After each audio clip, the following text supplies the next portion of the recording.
ሰላም ጤና ይስጥልኝ የቮያ ቴሌቪዥን ተከታታዮች ለዕለተ ማክሰኞ ያልናቸውን ዜናዎች ይዘን ቀርበናል። እስከ መጨረሻው እንድትከታተሉን በአክብሮት እንጋብዛለን።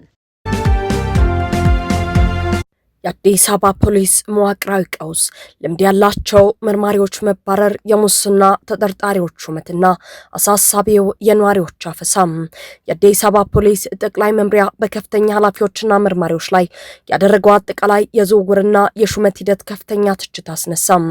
ከዚህ የፖሊሲ መዋቅር መናጋት ጎን ለጎን በመዲናዋ ነዋሪዎችን እያነጣጠረ የሚካሄደው ህገወጥ ያፈሳ ዘመቻ የዜጎችን ደህንነት አደጋ ላይ ጥሏል። አዲስ አበባ ፖሊስ ጠቅላይ መምሪያ በክፍለ ከተማና በጣቢያ ደረጃ ሲሰሩ የነበሩ ኃላፊዎችና መርማሪዎች በሙሉ ከኃላፊነታቸው ተነስተው በአዳዲስ አባላት እንዲተኩ ተደርጓል።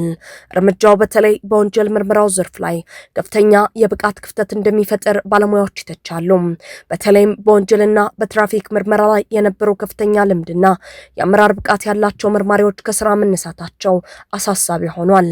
እነዚህ ልምድ ያላቸውን መርማሪዎች የተኩት የምርመራ ጥበብና ቴክኒክ የሌላቸው ከወንጀል መከላከል ክፍል የመጡ የፖሊስ አባላት መሆናቸው ወትሮም ቅሬታ የማይጠፋበትን የፖሊስ የምርመራ ስራ ይበልጥ ያሽመደምደዋል ተብሎ ተሰግቷል። በዚህ አዲስ የፖሊስ ምደባ ላይ እጅግ አነጋጋሪ የሆነው ጉዳይ ከዚህ ቀደም በከባድ የሙስና ወንጀል ተጠርጥረው ከኃላፊነታቸው ተነስተው የነበሩት ኮሚሽነር ሽፈራው ወደ ኃላፊነት መመለሳቸው ነው። የሌብነትና ዘረፋ ወንጀል ክፍልን በበላይነት ይመሩ የነበሩት ኮሚሽነር ሽፈራው ከፍተኛ የሙስና ሰንሰለት በመፍጠር በሚል ወንጀል ከስራ ተባረው በኮሚሽነር ጌቱና በኮሚሽነር ሐሰን መተካታቸው ይታወሳል። ይሁን እንጂ ተቋሙ ሰሞኑን ባወጣው አዲስ ምደባ እኚሁ ግለሰብ የኮልፌ ፖሊስ ማሰልጠኛ ኃላፊ ሆነው መመደባቸው የፖሊስ ኮሚሽኑን ተአማኒነትና የተጠያቂነት አሰራር ጥያቄ ውስጥ ከቶታል። የጸጥታ አስከባሪው ተቋም በውስጣዊ ቀውስና በአወዛጋቢ ሹመቶች እየታመሰ ባለበት በዚህ ወቅት በአዲስ አበባ ከተማ ነዋሪዎችን የማፈስ ተግባር በስፋት ተጠናክሮ ቀጥሏል። ፖሊስና የጸጥታ ኃይሎች በመዝናኛ ቦታዎች ላይ ሳይቀር የተመረጡ ሰዎችን በገፍ እያፈሱ ይገኛሉ። ማፈስን እንደ ንግድ ከተያዙት አካላት በቁጥጥር ስር ከዋሏቸው ሰዎች መካከል ቋሚ ስራ ያላቸውን ግለሰቦች ከፍተኛ ገንዘብ ወይም ጉቦ እያስከፈሉ እንደሚለቁ ምንጮች አጋልጠዋል። በአንጻሩ ስራ የሌላቸውና መክፈል የማይችሉ ወጣቶች ግን ያለ ፍላጎታቸው በቀጥታ ወደ ወታደራዊ ማሰልጠኛ ካምፖች እንዲላኩ እየተደረገ ነው። ከዚህ ቀደም በክልል ከተሞች ላይ ብቻ በስፋት ይሰማ የነበረው የዜጎችን የማፈስ የማገትና በገንዘብ የመደራደር ህገወጥ አሰራር አሁን ወደ መዲናዋ አዲስ አበባ በስፋት መግባቱ ነዋሪውን በከፍተኛ ስጋት ውስጥ ጥሎታል። የቀድሞው የናይጄሪያ ፕሬዝዳንትና የአፍሪካ ህብረት ከፍተኛ ተወካይ ኦሉሴጉን ኦባሳንጆ በመቀሌ ከህወሓት አመራሮች ጋር ባደረጉት ውይይት ህወሓት ከፌዴራል መንግስቱ ጋር ለሰላም ድርድር ለመቀመጥ 5 መሰረታዊ ቅድመ ሁኔታዎች ማስቀመጡ ተገልጿል። ሆኖም የኦባሳንጆን ጉብኝት ተከትሎ ህወሓት የሰላም ፍላጎቱን ቢገልጽም በሌላ በኩል ከተሰማው የድሮን ጥቃት ከተፋላሚ ኃይሎች የፖለቲካ መካረር እንዲሁም አጋርን ከማጣት ጋር በተያያዘ የትግራይ የፖለቲካ ትኩሳት ተባብሷል። ኦባሳንጆ ነሐሴ 18 ቀን 2018 ዓ.ም በመግለጫው መሰረት በመቀሌ ያደረጉትን ድንገተኛ ጉብኝት ተከትሎ የህወሓት መራሹ የክልሉ አስተዳደር ፕሬዝዳንት ዶክተር ደብረጽዮን ገብረ ሚካኤል ከፌዴራል መንግስቱ ጋር ለመወያየት የሚከተሉት ቅድመ ሁኔታዎች አስቀምጠዋል። ፌዴራል መንግስቱ በትግራይ ላይ ጥሎት ያለውን የኢኮኖሚ ማዕቀብና እገዳ ሙሉ በሙሉ እንዲያነሳ፣ ወታደራዊ ከበባን ማቆምና ውጥረትን ማርገብ፣ የትግራይን ግዛቶች ቀድሞ ወደ ነበሩበት መመለስ፣ ተፈናቃዮች ደህንነታቸው፣ ክብራቸው በተጠበቀ መንገድ ወደ ቀያቸው መመለስ፣ የህወሓትን ፖለቲካና ህጋዊ ማንነት መመለስ። አስተዳደሩ አክሎም እነዚህ ቅድመ ሁኔታዎች ከተሟሉ ትርጉም ያለው ገንቢና ለውጥ የሚያመጣ የሰላም ውይይት በማንኛውም ጊዜና ሁኔታ ለማካሄድ ዝግጁ መሆኑን አረጋግጧል። ኦባሳንጆ በበኩላቸው ከፌዴራል መንግስቱ ጋር ተወያይተው በአንድ ወይም በሁለት ሳምንት ውስጥ ወደ ትግራይ እንደሚመለሱ ለህወሓት አመራሮች ቃል መግባታቸው ተገልጿል። የኦባሳንጆ የመቀሌ ጉብኝት በተካሄደ ወቅት የነበረው ሌላ አነጋጋሪ ክስተት የድሮን ጥቃትን የተመለከተ ውንጀላ ነው።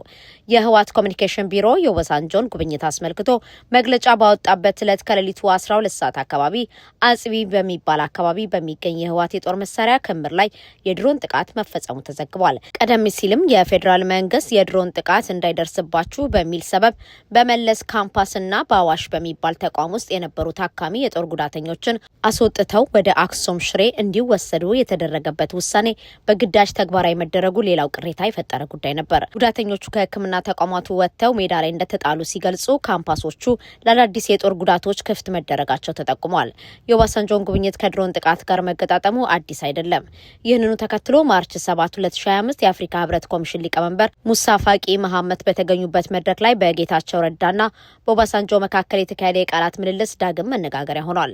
ኦባሳንጆ በወቅቱ ወደ መቀሌ ያደረጓቸው ጉዞዎች ቀላል እንዳልነበሩና ህወሓት ገለልተኛ አይደለህም እያሉ የወቅሷቸው እንደነበር በማንሳት ሲናገሩ ጌታቸው ረዳ እንዲህ ሲል አሽሙራዊ ምላሽ ሰጥቶ ነበር። ኦባሳንጆ ሳይጠቅሱ የዘለሉት አንድ ሀቅ አለ። እሳቸው ወደ መቀሌ 8 ጊዜ በተመላለሱባቸው ጊዜያት ከእሳቸው ጋር የጦር ድሮኖች ይመጡብን ነበር። በዚህ እድለኞች ነበርን። እሳቸው ስለተመለሱ መጨረሻ ላይ ሰላም ወርዶ የድሮኖች የተኩስ ድምጽ ቀርቷል።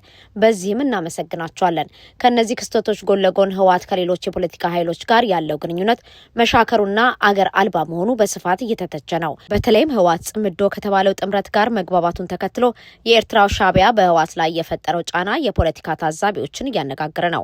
አስፋው አብርሃ የተባሉ የማህበረሰብ አንቂ እንደሚሉት እንደ አንዳርጋቸው ጽጌ ባሉ ግለሰቦች አማካኝነት ሻዕቢያ ህወሓትን በማውረድና በማዳከም ከፕሪቶሪያው ስምምነት አውጥቶ ከፌዴራል መንግስት ጋር እንዲጋጭ በማድረግ ትግራይ የጦርነት ቀጠና ማድረጉን ተጠቁሟል። በሌላ በኩል እስክንድር ነጋ ያሉ የፋኖ አመራሮች ህወሓት ጸረ አማራ ብለው ሲኮንኑ፣ ጃዋር መሐመድ ደግሞ የህወሓት አካሄድ የሸፍጥና የወታደራዊ ዓላማ የሌለው ሲል ተችቶታል። ይህም ህወሓት በፖለቲካ መስክ ብቻውን መቅረቱና በህዝብ ዘንድ ተቀባይነት እያጣ መምጣቱን ያሳያል። በአጠቃላይ የኦባሳንጆ የሰላም ጥረት ከህወሓት ቅድመ ሁኔታዎች፣ ከድሮን ጥቃት ስጋቶችና ከተወሳሰበው የቀጠናው የፖለቲካ ትኩሳት ጋር ተዳምሮ የትግራይ ሰላም እጅግ አሳሳቢ አድርጎታል። ፌዴራል መንግስቱ ህወሓት ላስቀምጣቸው ቅድመ ሁኔታዎች ምን ምላሽ እንደሚሰጥና የኦባሳንጆ ቀጣይ ጉብኝት ምን ውጤት እንደሚያመጣ በጉጉት ይጠበቃል። በፖለቲካ ሽኩቻ የታገተው የፓስፖርት አገልግሎት የትግራይ ክልል ተገልጋዮች በከፍተኛ እንግልትና መገለል ውስጥ ይገኛሉ። በትግራይ ክልል መቀሌ ከተማ የሚገኘው የኢሚግሬሽንና ዜግነት አገልግሎት ቅርንጫፍ በድጋሜ መዘጋቱን ተከትሎ የክልሉ ነዋሪዎች በከፍተኛ ወጪ በማውጣት ወደ አዲስ አበባ ለመጓዝ ቢገደዱም በፖለቲካዊ ሽኩቻዎችና አድሏዊ በሚመስሉ ልዩ የማንነት ማረጋገጫ ጥያቄዎች ምክንያት ለከፋ እንግልት እየተዳረጉ መሆኑ ተገለጸ። ዜጎች ህገ መንግስታዊ መብታቸው የሆነውን የጉዞ ሰነድ ለማግኘት በፖለቲከኞች የስልጣን ሽኩቻ መካከል ማቀቃቸው ተቋማት ገለልተኛ አገልግሎት ከመስጠት ይልቅ የፖለቲካ ጫና ማስፈጸሚያ መሆናቸውን አሳይቷል። ከ2 ዓመታት በላይ በዘለቀው የሰሜኑ ጦርነት ምክንያት ለ3 ዓመታት ገደማ ተቋርጦ የነበረው የመቀሌ ፓስፖርት ቅርንጫፍ የፕሪቶሪያውን ስምምነት ተከትሎ ተከፍቶ የነበረ ቢሆንም ከባለፈው የካቲት ወር አጋማሽ ወዲህ በፌዴራል መንግስቱና በህወሓት መካከል በተፈጠረው ውጥረት ምክንያት አገልግሎት መስጠት አቁሟል። ተቋሙ በቅርቡ ይፋ ባደረገው የአገልግሎት መስጫ ከተሞች ዝርዝር ውስጥ መቀሌን ጨምሮ የትግራይ ከተሞች አልተካተቱም። ይህም ተገልጋዮችን ለከፍተኛ የትራንስፖርት ወጪና የጊዜ ብክነት የዳረጋቸው ሲሆን ዋነኛው ፈተና ግን አዲስ አበባ ከገቡ በኋላ የሚገጥማቸው የማህተም ጦርነት ነው። በአንድ በኩል የኢሚግሬሽንና ዜግነት አገልግሎት የትግራይ ተገልጋዮች የሚያቀርቡት የልደት ካርድና መታወቂያ የጊዜያዊ አስተዳደር ማህተም ያረፈበት ብቻ መሆን አለበት በማለት ቅድመ ሁኔታ አስቀምጧል። በሌላ በኩል ደግሞ አሁን በክልሉ ስልጣን የተቆጣጠረው የነ ዶክተር ደብረጽዮን ገብረ ሚካኤል አስተዳደር ጊዜያዊ አስተዳደር የሚባል መዋቅር እንደሌለ በመግለጽ የትግራይ ብሔራዊ ክልላዊ መንግስት የሚል ማህተም እየተጠቀመ ይገኛል። በዚህ የፖለቲካ ኃይሎች መካረር ምክንያት ዜጎች መብታቸው ለፖለቲካ ፍጆታ መዋሉን በመግለጽ ስልጣን የተቆጣጠሩ አካላት በፈጠሩ ሽኩቻ ማመልከቻቸው ውድቅ እየተደረገባቸው ለከፍተኛ እንግልት ተዳርገዋል። ከመደበኛው የሰነድ መስፈርት ይኸውም የልደት ካርድ፣ የታደሰ የቀበሌ መታወቂያና የፋይዳ ብሔራዊ መታወቂያ በተጨማሪ ከትግራይ ክልል የሚመጡ ተገልጋዮች አሻራ ለመስጠት ሲቀርቡ የእናት ወይም የአባት መታወቂያ ቅጂ እንዲያቀርቡ ይጠየቃሉ። ይህንን ባለማቅረባቸው ብቻ የተሟላ መደበኛ ሰነድ ይዘው ማመልከቻቸው ውድቅ የተደረገባቸው ዜጎች አሉ። ከዚህም ባሻገር ተገልጋዮቹ አሻራ በሚሰጡበት ወቅት ከአገልግሎቱ ሰራተኞች ጠንከር ያሉና ተከታታይ የቃል ጥያቄዎች እንደሚቀርብባቸው ገልጸዋል። ይህን ልዩ የማንነት ማረጋገጫ አሰራር በተመለከተ ስማቸው እንዳይገለጽ የጠየቁ የተቋሙ ሰራተኛ አሰራሩ የውጭ ሀገር ዜጎች ህገ ወጥ በሆነ መንገድ የኢትዮጵያን ፓስፖርት እንዳያወጡ ለመከልከል ያለመ መሆኑን ተናግረዋል። ለሰራተኛው ማብራሪያ ከ2013 ዓ.ም አጋማሽ ወዲህ የኤርትራ ዜጎችን ከትግራይ ተወላጆች፣ የሶማሌ ዜጎችን ከሶማሌ ክልል ተወላጆች እንዲሁም የጅቡቲ ዜጎችን ከአፋር ተወላጆች ጋር ያላቸውን የቋንቋ የባህልና የቆዳ ቀለም መመሳሰል ተጠቅመው ፓስፖርት ለማውጣት የሚሞክሩ በመኖራቸው ይህን ለማጣራት የተዘረጋ አሰራር ነው። ይሁን እንጂ ተቋሙ የመቀሌ ቅርንጫፍ ለምን እንደተዘጋና ዜጎች በፖለቲከኞች የማህተም ሽኩቻ ምክንያት ከሚያገኙት ህጋዊ አገልግሎት ለምን እንደታገዱ ለሚነሱት መሰረታዊ ጥያቄዎች ይፋዊ ምላሽ ከመስጠት ተቆጥቧል። ተገልጋዮች በበኩላቸው ፖለቲካዊ ውዝግብ ወደ ጎን ተትቶ አፋጣኝ መፍትሄ እንዲሰጣቸው እየጠየቁ ይገኛሉ። ህወሓት በኤርትራ መንግስት በኩል ለማንም ኃይል የላከው ምልጃ የለም ሲሉ አቶ አማኑኤል አሰፋ ገለጹ። የህወሓት ምክትል ሊቀመንበር የሆኑት አቶ አማኑኤል አሰፋ በማህበራዊ ሚዲያቸው ላይ ህወሓት በኤርትራ መንግስት በኩልም ሆነ በሌላ መንገድ ለማንም ኃይል የላከው ምልጃም ሆነ የገባው ቃል የለም በማለት ሀሳባቸውን አስፍረዋል። ይህንን አስተያየት የሰነዘሩት በቅርቡ አቶ አንዳርጋቸው ጽጌ በሰጡት ቃለ መጠይቅ ከተናገሩት በመነሳት ነው። አቶ አማኑኤል በዚህ በዛሬ አስተያየታቸው የአንዳርጋቸው ጽጌ የበግ ለምድ በሚል ርዕስ በከፍተኛ ቁጣ በተሞላ ቃላት ጠንካራ መልስ ሰጥተዋል። ሲገልጹም አንዳርጋቸው ጽጌ ከብልጽግና ጋር በመተባበር በትግራይ ህዝብ ላይ የፈጸመው ጄኖሳይድ ሳይበቃው አሁንም ከብልጽግና የተጣላ በማስመሰል ህወሓት ለፋኖ አማላጅ እንደላከና የትግራይ ሉዓላዊ ግዛቶችን እንደማይጠይቅ ለኤርትራ መንግስት ቃል ገብቷል ብሎ ሲቀጥፍ እየሰማነው ነው ያሉት አቶ አማኑኤል ይህንን ብልጽግና ትብብሩን ለማፍረስ የሚያደርገው ሴራ አንዱ አካል አድርገው ጽፈዋል። ጨምሮም ትብብሩ የህልውና አደጋ የተጋረጠባቸው ኃይሎ በጋራ የሚታገሉበት አውድ እንጂ በምልጃ አንዱ ሌላውን ጠርቶ ቃል የሚገባባበትና የሚማልድበት ጉዳይ አይደለም ብለዋል። አስከፊው ጦርነት ዳግም እንዳይቀሰቀስ አሜሪካ በሰሜን ኢትዮጵያ ስላለው የፖለቲካ ውጥረትና የህዝብ ስጋት ጥብቅ መግለጫ ወጣች። በሰሜን ኢትዮጵያ ዳግም አስከፊ ጦርነት ሊቀሰቀስ ይችላል የሚል ከፍተኛ ውጥረትና የህዝብ ስጋት ማየሉን ተከትሎ ዩናይትድ ስቴትስ የፖለቲካ አመራሮች ከግጭት ትርክት ወጥተው በድርቅና በሰብአዊ ቀውስ ላይ እንዲያተኩሩ ጥብቅ ማሳሰቢያ ሰጠች። በኢትዮጵያ የአሜሪካ አምባሳደር ኤርቪን ማሲንጋና በአፍሪካ ህብረት የአሜሪካ ልዑክ ቻርጅ ዲያፌሬ ዋልተር ፓርስ ዛሬ ኦገስት 25 ቀን 2026 በጋራ ባወጡት አስቸኳይ መግለጫ የፕሪቶሪያው የግጭት ማቆም ስምምነት ያስቆመው የጦርነት ሰቆቃ ዳግም እንዳይመለስ አስጠንቅቀዋል። ዲፕሎማቶቹ በመግለጫቸው የአፍሪካ ህብረት ከፍተኛ ተወካይ የሆኑት የቀድሞ የናይጄሪያ ፕሬዝዳንት ኦሉሴጉን ኦባሳንጆ ትላንት በመቀሌ ያደረጉትን ጉብኝት እንደሚያበረታቱ ገልጸው አሁንም በሰሜኑ የሀገሪቱ ክፍል ያለው አሳሳቢ የህዝብ ፍርሃትና ውጥረት የኦባሳንጆን ሚና እጅግ ወሳኝ እንደሚያደርገው አመላክተዋል። ይህም ዓለም አቀፉ ማህበረሰብ በክልሉ ያለውን የሰላም ስምምነት አተገባበር መጓተትና የጦርነት ነጋሪት ጉሰማ በከፍተኛ ትኩረት እየተከታተለው መሆኑን የሚያሳይ ነው።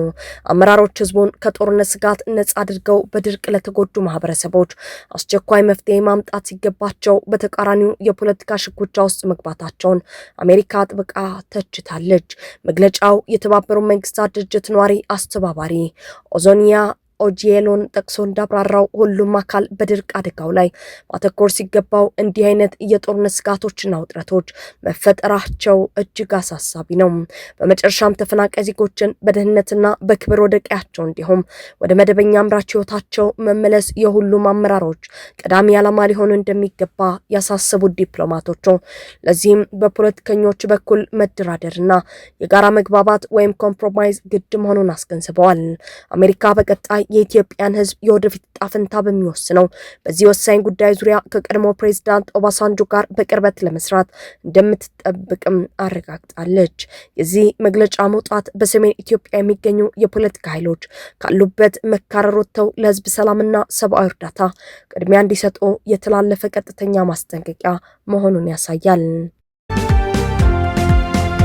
ሳውዲ አረቢያ 240 ኪሎ ግራም ጫት ይዘው ሊገቡ የነበሩ ኢትዮጵያንን በቁጥጥር ስር መዋሏን አስታወቀች። የሳውዲ ድንበር ጠባቂዎች በዛሬው ዕለት ባሲርና ጃዛን በኩል ሊገባ የነበረ 240 ኪሎ ጫት መያዛቸውን ገለጹ። ባሲር ግዛት አልራቡዋ በኩል በድብቅ 80 ኪሎ ጫት ለማስገባት የሞከሩ 4 ኢትዮጵያውያንና የመናውያን በቁጥጥር ስር መዋላቸውን አስረድተው በጂዛን በኩል ደግሞ ሌላ 160 ኪሎ ግራም ጫት መያዙን አስታውቀዋል። በጂዛን ከጫቱ ጋር 4 ተጠርጣሪዎች በቁጥጥር ስር እንደዋሉ አስረድተው እነዚህም ኢትዮጵያውያንና የመናዊ መሆናቸውን መግለጻቸው ሳውዲ ጋዜጣ ዘግቧል።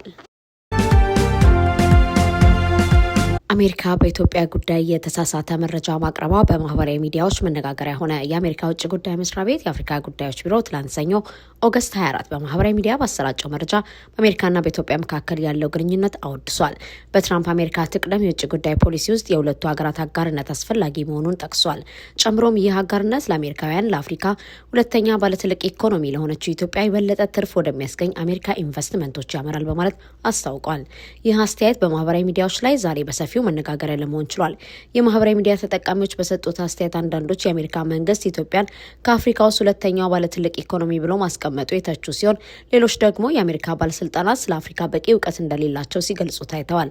ዓለም አቀፍ የገንዘብ ድርጅት በቅርቡ ባወጣው የዓለም ኢኮኖሚ አውትሉክ የኢትዮጵያ ኢኮኖሚ ከአፍሪካ በ9ኛ ደረጃ ላይ እንደሚገኝ ማስታወቁ ይታወሳል። ይህ ዓለም አቀፍ አበዳሪ ድርጅት በጥቅል የሀገር ውስጥ ምርት ላይ ተመስርቶ በሰጠው የኢኮኖሚ ደረጃ በአፍሪካ 3 ባለትልልቅ ኢኮኖሚዎች ደቡብ አፍሪካ፣ ግብጽና ናይጄሪያ መሆናቸውን ይፋ ማድረጉም የሚታወቅ ነው። የአሜሪካ መንግስት በአፍሪካ ላይ እንዲህ አይነት ስህተት ሲፈጽም ይህ የመጀመሪያው አይደለም። በቅርቡ በብራዚል በተደረገ አንድ ኮንፈረንስ በርካታ የአፍሪካ ሀገራት በተሳሳተ የካርታ አቀማመጥ ላይ እንዲሰፍሩ ማድረጉ የሚታወስ ነው። ኔታንያሁ ኢራን ልጄን ለመግደል ሞክራለች አሉ። የእስራኤሉ ጠቅላይ ሚኒስትር ቤንጃሚን ኔታንያሁ ኢራን ከልጃቸው አንዱን ለመግደል ሙከራ ማድረጓን ገለጹ። ጠቅላይ ሚኒስትሩ ይህ የግድያ ሙከራ መቼ እንደተደረገ፣ ኢላማ የተደረገው የትኛውን ልጃቸው እንደሆነና ሙከራው ምን ያህል የቀረበ እንደነበር የሰጡት ዝርዝር ማብራሪያ ባያቀርቡም በቤተሰቦቻቸው ላይ የተሰነዘረው ጥቃት የፖለቲካ ሰዎችን ደህንነት መጠበቅ አማራጭ የሌለው መሆኑን ወይንም ቅንጦት እንዳልሆነ የሚያሳይ መሆኑን ገልጸዋል። ኔታንያሁ ትላንት ከእስራኤል ቻናል 14 ጋር በስልክ ያደረጉት ቃለ ምልልስ ሲናገሩ ይህ ለማመን የሚያዳግት ነገር ቢሆንም ኢራን ከልጆች አንዱን ኢላማ አድርጋ ነበር ለመግደል ሞክራለች ብለዋል። ጠቅላይ ሚኒስትሩ ይህንን አስተያየት የሰጡት ከእስራኤል የደህንነት አካላት አንዱ ለቀድሞ የአገሪቱ ጦር አዛዥ አሁን ከእሳቸው ጋር በምርጫ እየተፎካከሩ ላሉት ጋዲ አይሰንኮት የሚሰጠውን ጥበቃ የማንሳት ፍላጎት እንዳለው መዘገቡን ተከትሎ ነው። ለአይሰንኮት የሚሰጠው የደህንነት ከለላና ጥበቃ ቅንጦት አይደለም ያሉት ኔታንያሁ ጨምሮም ይህ ከለላ ከተነሳ ኢራኖች ሊሳካላቸው ይችላል የሚል ማሳሰቢያ ሰጥተዋል። ጠቅላይ ሚኒስትር ኔታንያሁ 2 ወንዶችና አንዲት ሴት ልጅ ያላቸው ሲሆን ለባለቤታቸውና ለልጆቻቸው ልዩና የተራዘመ ጥበቃ እንዲሰጣቸው ባለፈው ወር መወሰኑ ኢየሩሳሌም ፖስት ጋዜጣ ዘግቧል።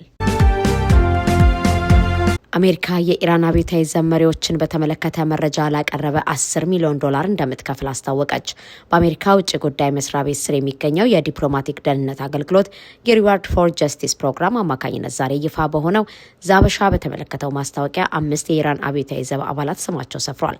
ከነዚህ መካከልም ዋና አዛዡ አህመድ ቫሂድ ይገኙበታል። በማስታወቂያው ላይ ስለነዚህም ወይንም ሌሎች የኢራን አብዮታዊ ዘመሪዎችና ስራቸው ስላሉት ቁልፍ አመራሮች መረጃ ካላችሁ ለኛ ላኩልን፣ መረጃዎትን ለመልሶ ማቋቋም ወይንም ለሽልማት ብቁ ሊያደርጋችሁ ይችላል የሚል መልእክት ካሰፈረ በኋላ የ5 ሰዎች ፎቶግራፍ አስቀምጧል። እነዚህም አህመድ ቫሂድ የአብዮታዊ ዘቡ ዋና አዛዥ፣ አሊ አብዱላሂ የካታም አልአኒቢያ ማዕከል ኃላፊ፣ ሰኢድ አጋጃንቲ የአብዮታዊ ዘቡ የድሮን ክፍል ኃላፊ፣ ሐምዲ ሪዛ የአብዮታዊ ዘቡ የሳይበርና ኤሌክትሮኒክስ ኮማንድ ኃላፊ፣ ማጂድ ካዴሚ የአብዮታዊ ዘቡ የደህንነት ክፍል ኃላፊ ናቸው። በማስታወቂያው መረጃ ያላቸው ሰዎች መረጃውን የሚጠቁሙበት አድራሻ ያስቀመጠ ሲሆን ሽልማቱ እስከ $10 ሚሊዮን መሆኑን ይገልጻል። ይህ ማለት ለእያንዳንዳቸው መረጃ $2 ሚሊዮን ለመስጠት ማቀዱን ያሳያል። አንጋፋው ድምፃዊ መሐሙድ አህመድ የመጨረሻ አልበሙን ሊያወጣ ነው። ከሀገር ውስጥ ተሻግሮ በስራዎቹ ዓለም አቀፍ ዝናም ጭምር የተጎናጸፈው እንዲሁም በኢትዮጵያ ሙዚቃ ታሪክ የትዝታው ንጉስ የሚል ቅጽል ስም ያገኘው የክብር ዶክተር ድምፃዊ መሐሙድ አህመድ ባለፉት 6 አስርት ዓመታት ውስጥ በኢትዮጵያ ሙዚቃ የደመቀና የጎላ አሻራ ማስቀመጡ ይታወሳል። ጋሽ መሐሙድ የድምፁ ኃይል፣ የአቀራረብ ዘይቤውና መድረክ ላይ የሚያሳየው ከፍተኛ እንቅስቃሴ ለሀገር ውስጥ ሙዚቃ እድገት ትልቅ መሰረት የጣለም ነው። ከዚህ በተጨማሪ የኢትዮጵያን ባህልና ቅርጽ በዓለም አቀፍ ደረጃ በማስተዋወቅ ረገድ ግንባር ቀደም ሚና ተጫውቷል። ለሙዚቃ ጥበብ ባበረከተው ዘላቂና ከፍተኛ አስተዋጽኦ በርካታ አገራዊና ዓለም አቀፋዊ ሽልማቶችንና እውቅናዎችን ያገኘው ድምፃዊው በሙዚቃ ህይወቱ የመጨረሻ የሆነ አንድ አልበም የማውጣት እቅድ እንዳለው ከዚህ ቀደም በተለያዩ ቃለ ምልልሶቹ መናገሩ ይታወሳል። አሁን ይህ ህልሙ እውን ወደ መሆን ተቃርቧል። ከዛሬ 6 ዓመት በፊት ሰርቶ ያጠናቀቀው ይህ አልበም ለህዝብ የሚቀርብበት ዕለትም ጥቂት ቀናት ብቻ ቀርተውታል። ጋሽ መሐሙድ ለታሪክ የሚል ርዕስ ያለው ይህ አልበም ለአድማጮች ለማድረስ ከአንድ ዓለም አቀፍ የሙዚቃ ፕሮዲሰር ጋር ተፈራርሟል። ነገሩ በአዲስ አበባ ሸራተን አዲስ ድምፃዊው ከይሳቃል ኢንተርቴይንመንት ጋር በመሆን በሚሰጠው ጋዜጣዊ መግለጫ አልበሙ የሚወጣበትን ዕለት ይፋ እንደሚያደርግ ለዛበሻ የደረሰው መረጃ አመልክቷል።